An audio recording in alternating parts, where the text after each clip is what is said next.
കടുകിട്ട് കൊടുക്കാം. കുറച്ച് ഉലുവയാണ് ഇട്ട് കൊടുക്കുന്നത്. ഒരു നുള്ള പെരിഞ്ചീരകം ഇട്ട് കൊടുക്കുകയാണ് കേട്ടോ. കറിവേപ്പില ഇട്ട് കൊടുക്കാം. 2 വറ്റൽമുളക് ഇട്ട് കൊടുക്കാവേ. വിരലിൻ്റെ വലിപ്പമുള്ള 2 ഇഞ്ചിയാണ് എടുത്തിരിക്കുന്നത് കേട്ടോ. അത് ഞാൻ കാണിക്കുന്നതിന് മുൻപേ എണ്ണയിലേക്ക് ഇട്ടുപോയി,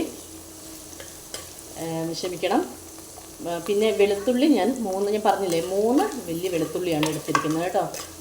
വെളുത്തുള്ളി ഇഞ്ചിയൊക്കെ നമുക്ക് കുറച്ച് കൂടി എന്ന് വിചാരിച്ചിട്ട് കുഴപ്പമൊന്നുമില്ല. അത് നമ്മുടെ അച്ചാറിന് നല്ല ടേസ്റ്റ് തരുകയുള്ളൂ കേട്ടോ. 4 ടീസ്പൂൺ മതിയേ. 4 സ്പൂണ് മുളക് പൊടിയാണ് ഇടുന്നത്. എരിവൊക്കെ ഓരോരുത്തരുടെയും ഇഷ്ടത്തിനനുസരിച്ച് ചേർക്കാം.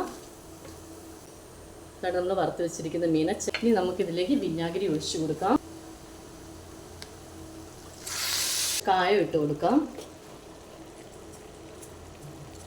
ഉപ്പും കൂടി ഇട്ട് കൊടുക്കുകയാണ്. കറി റെഡി ആയിട്ടുണ്ട്.